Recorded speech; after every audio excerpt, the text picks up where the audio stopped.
Hello and welcome, ladies and gentlemen, to your 11th Geometry Summer Course. I am, of course, Mr. Marquez, your favorite teacher. Let's get started. So today we're going to talk about distance and midpoint. Now, distance and midpoint are given to us by two formulas. The midpoint formula, which establishes x sub 1 plus x sub 2 over 2, and y sub 1 plus y sub 2 over 2.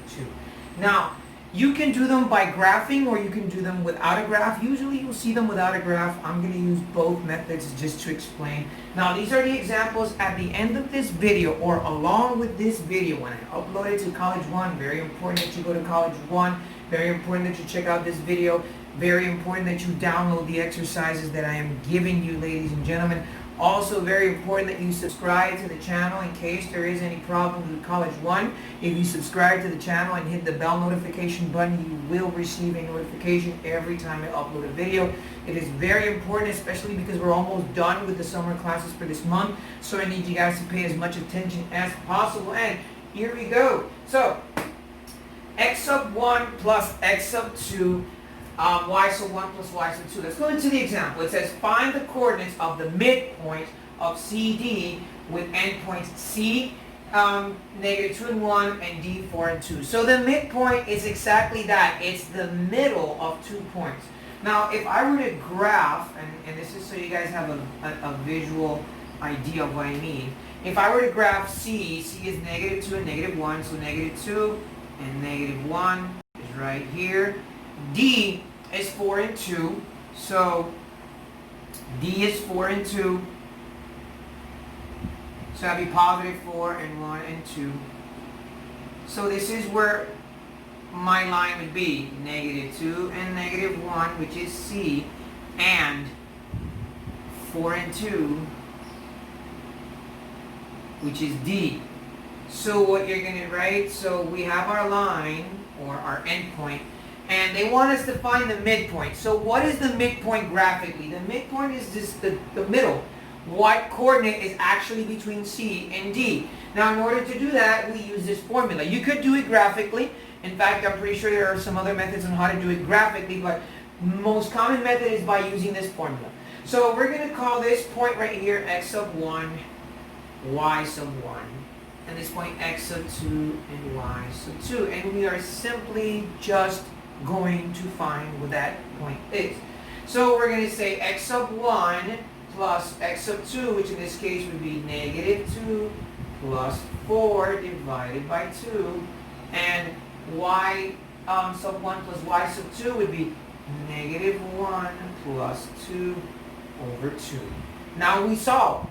Negative 2 plus 4 is negative 2, and negative 2 over 2 is 1, so I know that 1, or negative 1, excuse me. So I know that one coordinate is going to be negative 1, and negative 1 plus 2 is 1, and 1 over 2. Now that could be, I could say 0.5, or I could leave it expressed as 1/2. So that means that the ordered pair that's between these 2 points is located at x being negative 1 and y being 1/2. So it would be, that would be the ordered pair. So if I were to graph that, I would go to negative 1/2 and 1 and plot my point, and that's where more or less the distance, where the half of the distance between those two lines would be. So guys, that's it for the midpoint example. Basically, it's all the same. You don't have to graph the function. You can simply just use the ordered pair to find the midpoint. Again, simply this would be x sub 1, y sub 1, x sub 2, y sub 2. Plug them into the formula. In this case, it would be negative 2 plus 4 divided by 2. Negative 2 plus 4 divided by 2 is negative 2, and negative 2 divided by negative 2 is negative 1. And I do the same thing on the other side. Negative 1 plus 2, and negative 1 plus 2 is 1, and 1 over 2 is 1/2. So I can write 0.5 or not. That is totally up to you.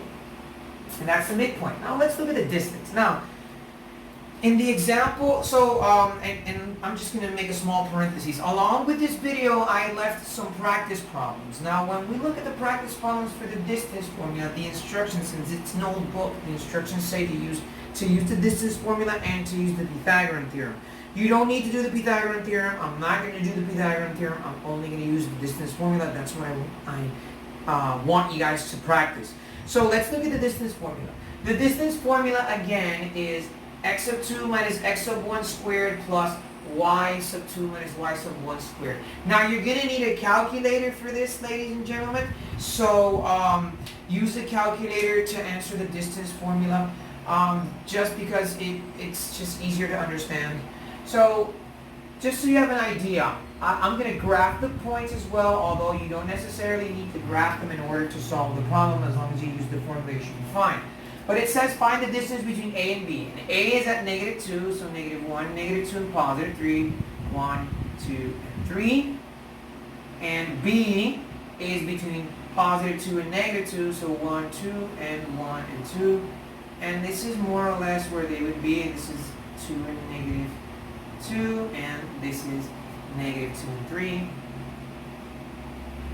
And you can trace the segment.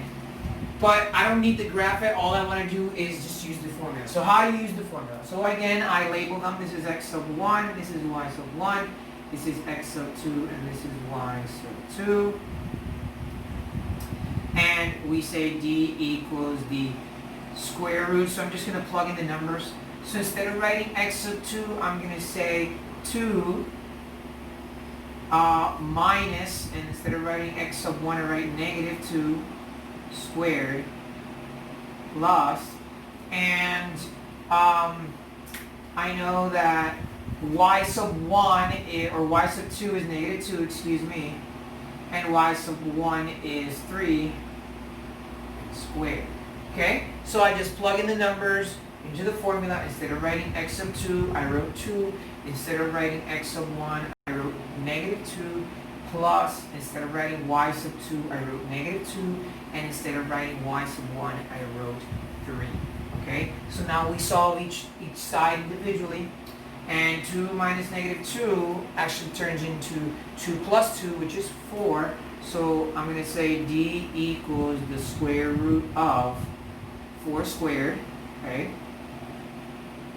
plus, and then -2 or 2, yeah, -2 minus 3 turns into -5, so this would be -5 squared, okay? So 2 minus -2 turns into 4, I bring down the exponent, I bring down the plus sign, so -2 minus 3 turns into -5, I bring down the exponent. And now I solve this.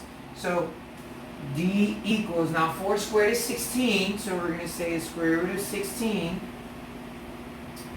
and 5 squared is actually 25, so the square root of 16 plus 25, and what I'm going to do now is add 16 and 25, and that would be the square root of 41.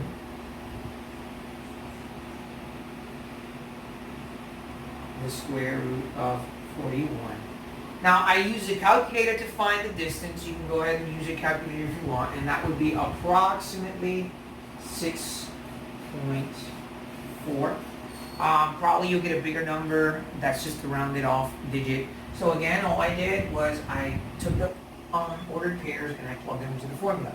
So this is x sub 1, y sub 1, x sub 2, y sub 2.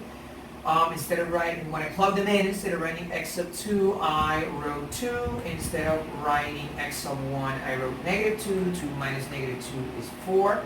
Bring down the plus sign. Instead of writing x sub 2, I wrote 2. Instead of writing x sub 1, I wrote, instead of writing y sub 2, I wrote -2. Instead of writing y sub 1, I wrote 3. -2 minus 3 is -5 squared. 4 squared is 16. -5 squared is 25. 16 plus 25 is 41. I use the calculator and I get 6.4. Again, instead of writing y sub 2, which is what I have here, I wrote -2. Instead of writing y sub 1, which is what I have here, I wrote 3. -2 minus 3 is -5. -5 squared is 25. I add that to the 16 that I got prior. That's 41, and the square root of 41 is 6.4. Now listen very carefully and do not pause this video until you hear this. I am going to upload this video to College 1 along with practice problems. In the practice problems for the distance formula, the instructions say to use the Pythagorean theorem and the distance formula. Do not use the Pythagorean theorem because I didn't explain it, only use the distance formula. So that is it for today's video lesson. If you have any questions or doubts, you know where to reach me. Stay safe, have an awesome day, and we'll see each other very soon. Bye.